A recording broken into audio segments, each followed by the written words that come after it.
The Prime Minister defending it, saying this is a fair and responsible thing to do, arguing that, the Chancellor has now tinkered with the thresholds, which means that those with the broadest shoulders will be taking the brunt of this tax. But when you look at this in detail, is that true, or is it really only the very, very poorest who will now no longer be affected by it, but the rest of us, plenty of people, will be effectively termed the working poor as a result of this? No, as I said, the Institute for Fiscal Studies, and I back their calculations, they'll be pleased to know, a very influential, respected body.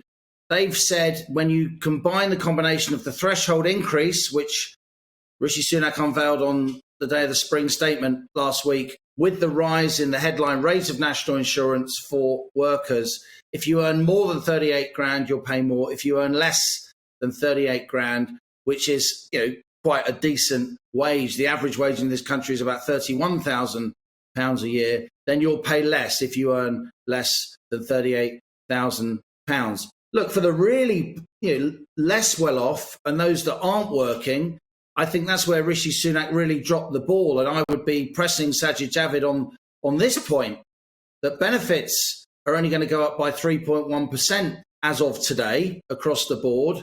And inflation officially is forecast to be 7.4, getting on for 8% or even more this year. So these benefit rises are well below the rate of inflation, because we traditionally put up benefits in the spring by the rate of inflation the previous September, which was just 3.1%. For me, that was the most politically risky part of the spring statement and the whole package that's coming in today. You got tax rises, you got big inflation numbers, cost of living rises coming through, and yet benefits for the poorest in society, the most vulnerable households, those that aren't working, so they don't pay national insurance anyway, those benefits are going up by much, much less than the rate of inflation. I think that's politically very risky for the Tories, particularly in the sort of red wall seats across the Northwest, the Northeast and the Midlands that they won at the last election, that they need to retain if they're going to hold on to power.